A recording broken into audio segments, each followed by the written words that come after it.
देश अभी कोरोना संक्रमण के सदमे से बाहर निकलने की कोशिश कर ही रहा था कि एक नई आफत मुहाने पर आकर खड़ी हो गई।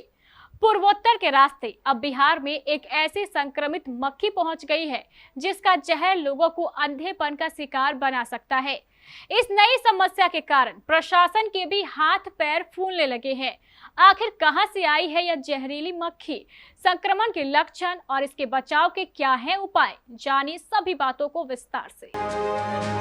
पश्चिम बंगाल, सिक्किम से लेकर बिहार तक देश के कई राज्यों में एसिड फ्लाई संक्रमितों के मामले अब लोगों के साथ साथ प्रशासन की भी चिंताएं बढ़ा रहे हैं। सिक्किम के एक इंजीनियरिंग कॉलेज में सबसे अधिक छात्रों के संक्रमित होने की खबर है। बाद अब बिहार में भी इससे प्रभावितों के मामले बढ़ते जा रहे हैं। इधर बढ़ते खतरे को देखते हुए लोगों के बचाव के उपाय करते रहने की अपील भी की जा रही है। जब मक्खी इतनी घातक है तो यह जानना जरूरी है कि आखिर यह दुनिया के किस हिस्से से भारत में पहुंची है। तो जानकारी के लिए हम आपको बता दें कि जहरीली मक्खी मुख्य रूप से पूर्वी अफ्रीका के हिस्सों में पाई जाती रही है। इसे नैरोबी मक्खी के नाम से जाना जाता है। स्वास्थ्य विशेषज्ञ कहते हैं कि यह मानव शरीर पर पेड्रिन नामक एक विषैला और अम्लीय पदार्थ छोड़ती है, जिससे त्वचा में गंभीर संक्रमण हो सकते हैं। पेड्रिन के कारण त्वचा में आग जैसी तेज जलन की समस्या भी होती है। अब तक दक्षिणी सूडान में इसके कई मामले देखने को मिलते रहे हैं। आइए हम आपको नैरोबी संक्रमण के बारे में विस्तार से बताते हैं। इस एसिड मक्खी से बचने के लिए लोग अब जतन करना शुरू कर चुके हैं। तो यह जानना जरूरी हो गया है कि आखिर इस जहरीली मक्खी की पहचान कैसे हो। तो सबसे पहले इसके आकार और रंग के बारे में जानिए ताकि इससे बचाव आसान हो सके। काले और लाल रंग की नैरोबी मक्खी देखने में चींटी की तरह लगती है। आमतौर पर इसकी लंबाई 6 से 10 मिलीमीटर और चौड़ाई 0.5 से 1 मिलीमीटर होता है। इस मक्खी की आदत होती है कि यह गर्मा गर्म और फ्लोरोसेंट रोशनी के प्रति आकर्षित होती है। यह अनजाने में इंसानों के बीच पहुंचती है। यह एक एसिड कीड़ा है। सबसे पहले इस मक्खी ने उत्तर बंगाल यूनिवर्सिटी में आतंक फैलाना शुरू किया था। इस मक्खी की पहचान हो चुकी है तो अब यह जानना जरूरी है कि आखिर इसका जहर मानव के शरीर पर कैसे असर करता है। सबसे खास बात यह है कि मक्खी काट कर किसी को भी निशाना नहीं बना सकती, यानी इस मक्खी के काटने पर संक्रमण नहीं फैलता है। इस मक्खी का सारा जहर इसके शरीर पर होता है।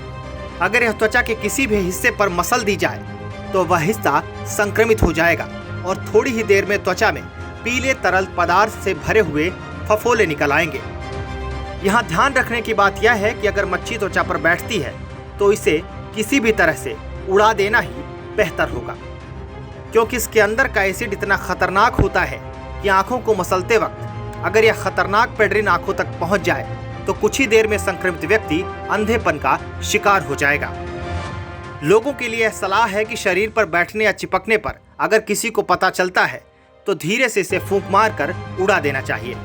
अगर बॉडी पर नैरोबी फ्लाई दब जाए तो तत्काल उस जगह को ठंडे पानी से धो लेना चाहिए। चाहे तो ब्रश का इस्तेमाल करके एसिड फ्लाई को हटा देना ठीक रहेगा। संभव हो तो तत्काल त्वचा को साबुन से अच्छी तरह साफ कर लेना चाहिए। गलती से अगर नैरोबी का जहर त्वचा पर पड़ जाए तो इसके उपचार के क्या तरीके होंगे, यह जानना बेहद अहम है। विशेषज्ञों की माने तो नैरोबी फ्लाई के संक्रमण का उपचार बेहद सामान्य है। संक्रमितों को डॉक्टर एंटीबायोटिक और स्टेरॉयड का कॉम्बिनेशन देते हैं। सबसे जरूरी बात यह है कि संक्रमण वाली जगह को बार बार ठंडे पानी से धोना होता है ताकि इसका असर कम हो सके। संक्रमण के असर को कम करने के लिए ठंडे पानी का इस्तेमाल सबसे ज्यादा किया जाना चाहिए और इसी का सबसे अधिक रोल होता है। इधर संक्रमण के बुरे प्रभाव को देखते हुए प्रशासन लोगों से इसके बचाव की अपील कर रहा है। दार्जिलिंग के जिलाधिकारी ने लोगों से अपील करते हुए कहा है कि सभी लोग पूरी बाजू के शर्ट पहने, शाम को बाहर निकलने से बचें और मच्छरदानी का प्रयोग करें। संक्रमण होने पर लोगों को तुरंत इलाज के लिए जाने के सुझाव दिए गए हैं।